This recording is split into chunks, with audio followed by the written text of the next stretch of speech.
One of the most rewarding, but also one of the most frustrating aspects of any kind of an engine swap, especially an LS swap in this case, is dealing with wiring.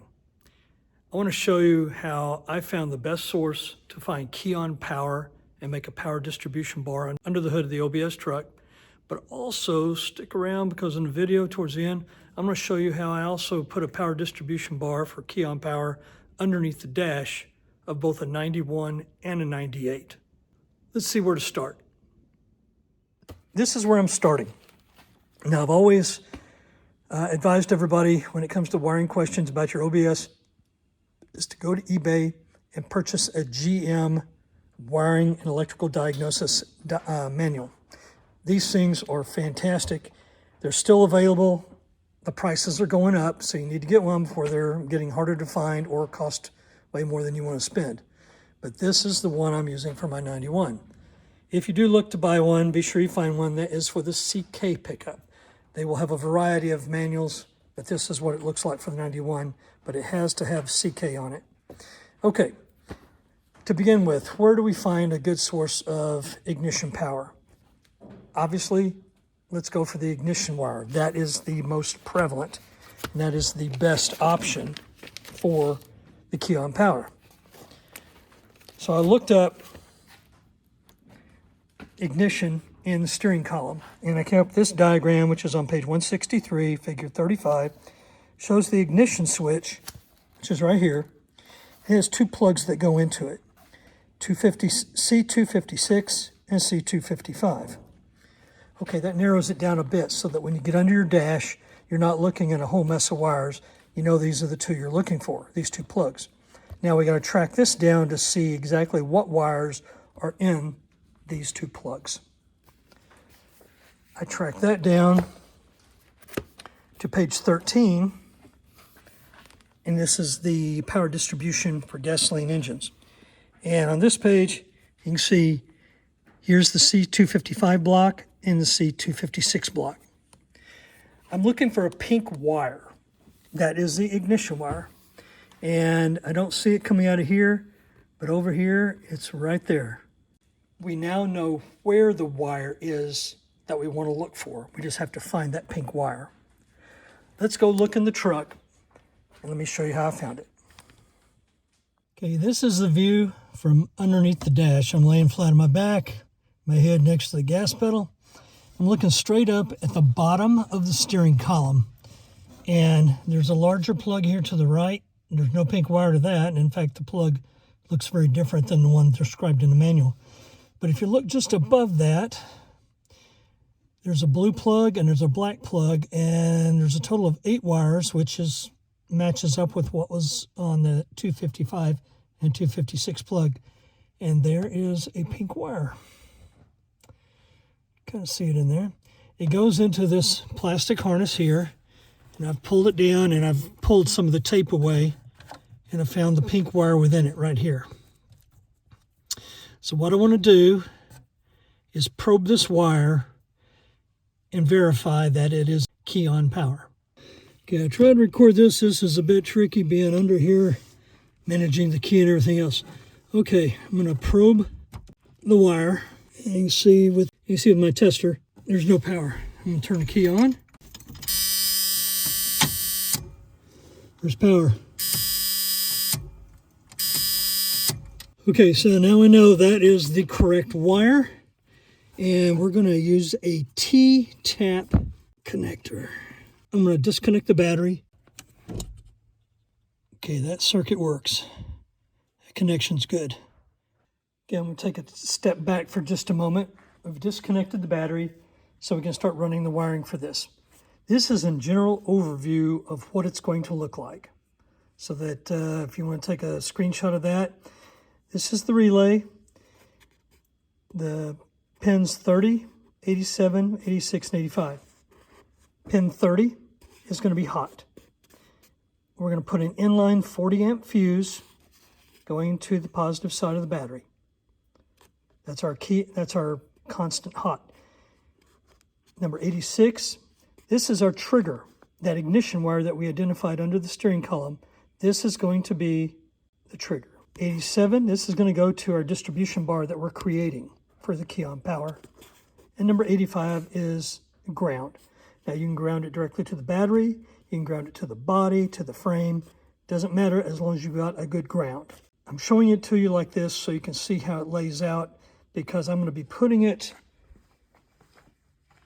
under the hood. I've already got a fuse and a relay panel right here that I put in that controls the air conditioner and also the electric fans. I'm going to add the relay over here and the fuse over here. My ground is going to be right here because I've already got a good ground. Power distribution for the hot is going to be here because this is a bus that's tied directly to the battery. Then we're going to put the power distribution bar right next to it, right here. There's a hole already, can't hardly see it, a little hole there. We're going to use that, so we drill only one hole and put the power distribution bar there. And then we'll have to run a wire to the inside below the dash that'll connect into that pink ignition wire. Okay, I'm starting on putting the relay into the box. Since this is the weather-tight box, it's got these silicone plugs that go into it, both where the fuse is and where the relay is. That way, from the bottom side, this protects any kind of moisture from coming in, which I really like. But what you really got to watch out for is when you're putting your wires together, before you fasten or crimp the ends that you need, to be sure that that silicone plug is already on the wire, because if you put it all together, you just can't. It's a pretty snug fit. It's pretty difficult to push the crimped end through the silicone. So you put the wire through it first, like I've done here, and then I'll crimp the end, and I'll show you that in just a minute when I got it on there, and I'll put it in the top receptacle, which will be number 30. Okay, I've crimped the spade on there, and I've got my silicone plug on, and the number 30 is in that top center hole there, and it's snapped into place. And I won't put this in yet because I still have to run the other wires through it, but this wire is in place. So now I've got the wire that runs from 30 to the fuse, and then this is the wire coming off of the fuse. You can see that better, yeah, right here. And I've got to run this up to the power distribution bar up here. But I'm going to leave it for right now until I get this box kind of implanted where I wanted it. That way I know I've got the right length of wire before I trim it. Okay, I'm coming back to now.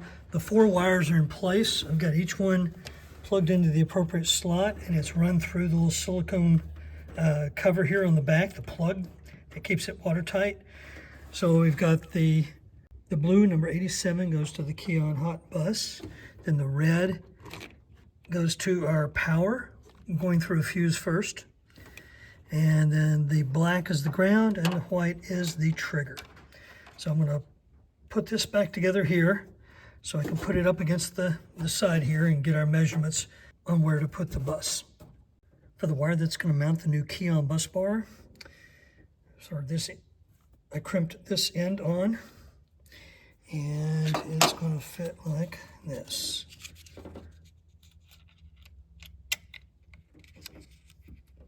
And then a little nut that holds that down will be right next to it. So I'm going to get this tightened up, get this mounted next to it, and really the only other wires to connect are going to be the power wire is connected right here to the power bus bar. That comes directly off the battery. In fact, this cable is connected directly to the battery, so this is hot. And we ran the trigger wire down below, you can see in that hole, behind the glove box across the dash, and plugged it in to the T-spade that we have mounted on the pink wire below the dash. So now I've put everything back in place.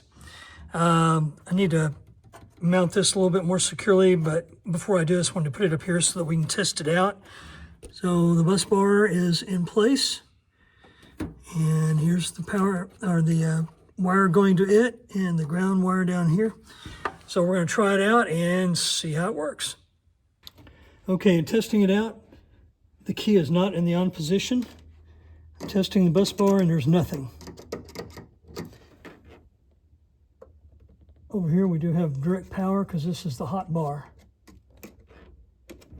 So So we need to check this one and see if it is key on. Key's in the on position.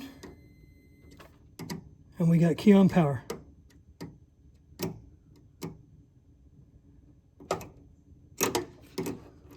Leave that there. That's key on, and I'll turn the key off.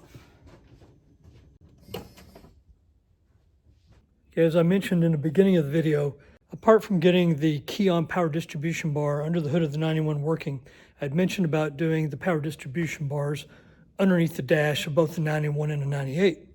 Let's go see what the 98 looks like. So working on this 98 GMC K2500.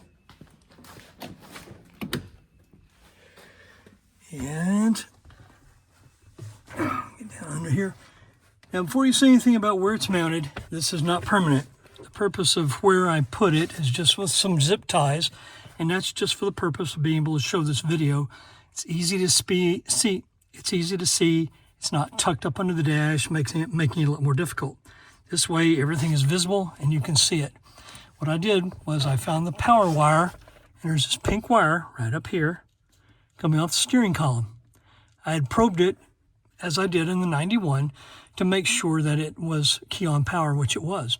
I put in a T-tap, and then I just put in this short test wire and connected it to this distribution bar. Now to show that there is power over here, let's see if I can do this. So there is hot power coming in here, but the key is not on, so there's no power to the distribution bar right now. So let me turn the key in the on position. It's on, and now you do have power. So turn it off. So that shows you an easy way to tap in, say if you're going to run a gauge or something in the interior that requires a trigger for the key on power, that you can mount this underneath your dash, and this can be moved and mounted against the firewall, kick panel, wherever you want to put it, but inside the truck. And right now, like I say, it's zip tied just so you can see it and how it works, but I'm going to be taking that down. Now, if you're going to run something small amperage, like say a gauge or something, you'd want to fuse it and attach it to this. But if you're attaching anything else that may need more power, you'd probably need to use a relay and then use this as the trigger for that device. Okay, now let's take a look at the setup in the 91. The 91 is set up differently. The fuse box is completely different. The fuse box in the 91 is much smaller and simpler. In looking at the different spades and connections, and it's kind of hard to see in this light. Okay, that's a little better. Up here in the top, if I can move some of this out of the way, you can see these spades here. The third one down says white. When I touch it, it has no power. When the key is in the off position, I'll put it in the key on. So now there's key on power, and there is power to that spade. So we're going to use that spade to power the unit rather than tapping into the wire coming off of the steering column.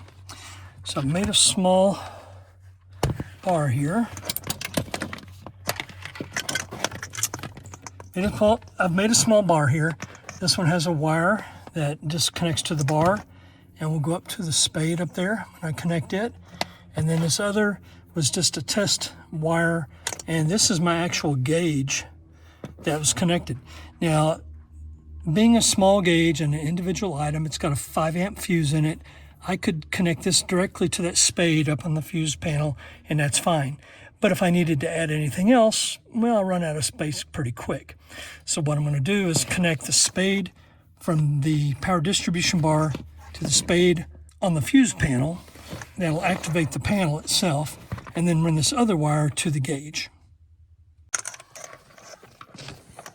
Let me get in here, it's hard to see.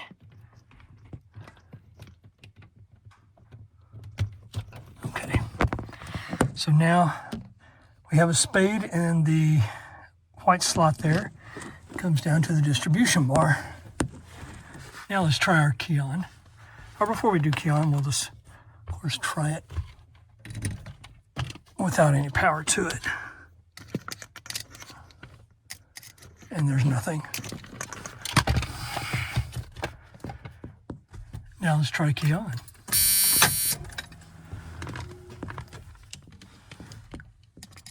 And now there's power to it. So now we can run our accessory to this and it'll be powered. This one obviously isn't mounted. Again, you can put it in the kick panel, up under the dash, wherever you want.